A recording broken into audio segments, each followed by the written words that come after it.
Assalamualaikum and hi. I will explain to you guys the introduction for this report.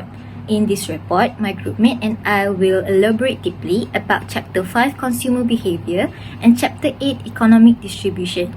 First and foremost, consumer behaviour highlights how consumer influences their decisions and choices, while on the other hand, economic distribution focuses on how the resources can be allocated. You guys must be wondering what is the important rules for these two concepts. So, consumer behavior helps us to identify market opportunity, while economic distribution affects the well-being of individuals and the overall stability of society.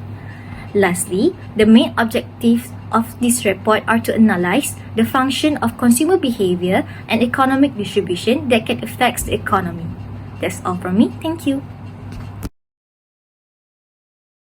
Hello everyone, today I will explain the theory of consumer behavior in microeconomics. Consumer behavior focuses on how consumers make choice to maximize satisfaction, also known as utility when income is limited. First, we have total utility and marginal utility. Total utility is the overall satisfaction gained from consuming goods, while marginal utility is the additional satisfaction from consuming one extra unit. As consumption increase, marginal utility usually decrease. This leads to the law of diminishing marginal utility, which states that each additional unit consumed gives less satisfaction than the previous one. For example, the first slice of pizza is very satisfying, but each extra slice gives less enjoyment. Finally, consumer equilibrium occurs when consumers spend their income in a way that maximizes total utility, where marginal utility per ringgit spent is equal for all goods. Thank you. Now, let's take a look to my slide about theory of economic distribution. First of all, I'm going to present about wages of determination in perfect competition. For your information, perfectly competitive firms are price takers in the labour market, as they have to accept the wages rate that workers are being paid in the industry. Furthermore, in perfectly competitive labour market, wages are determined by the intersection of the labour supply and demand curve. The equilibrium wages rate is set by the meeting point of these two curves, reflecting the balance between the quantity of labour that workers are willing to offer for the wages. Moreover, this model assumes perfect information, mobility, and that labour is homogeneous, which are not always realistic in practice.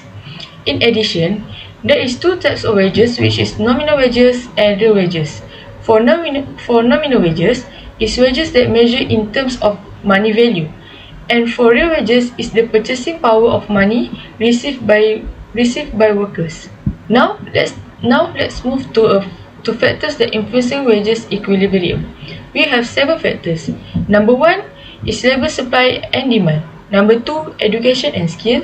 Number 3, technological advancement. Number 4, government policies. Number 5, economic conditions. Number 6, demographic shift. And the last one is bargaining power. By understanding these factors is crucial for policymakers, business and individuals as they navigate the complexities for the labour market and strive for fair wages practices.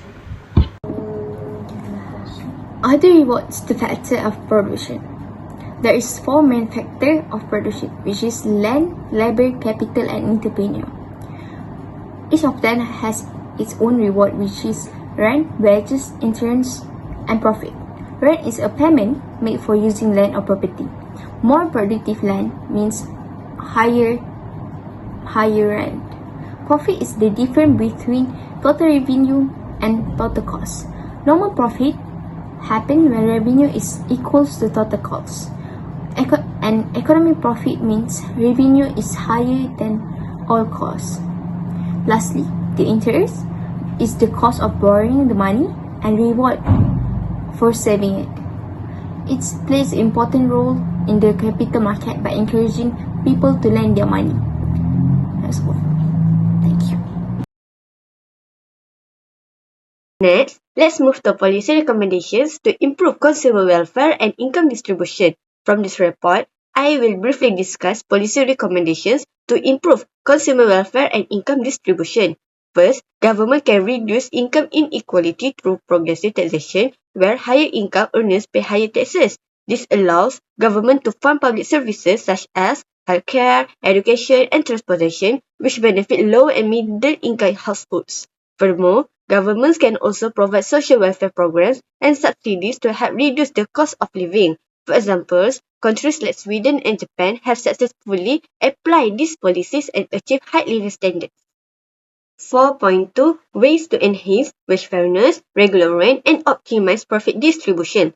First is wage fairness. Wage fairness is important to ensure workers earn a decent income. Government can enforce minimum wage laws, encourage skill development programs, and promote equal pay policies. For example, Malaysia progressive wage policies links wage increases to skills and productivity, helping workers earn fairer wage while improving efficiency.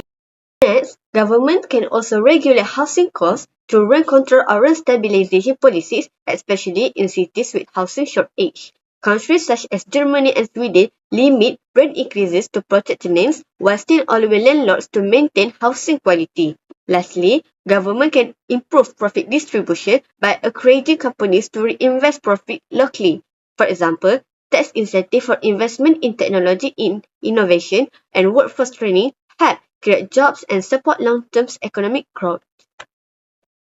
4.3 Real-world example of successful policies. So, I take Singapore and Germany for example of countries that use this incentive successfully. So, for the conclusion, these all well-designed government policies is to reduce inequality, protect consumers, and promote sustainable economic growth. Thank you. Lastly, for the conclusion, consumer behavior plays an important role in the economy because it helps people to make smart choices when buying goods and services within their income. The concept of utility shows how much satisfaction a person gets from what they buy.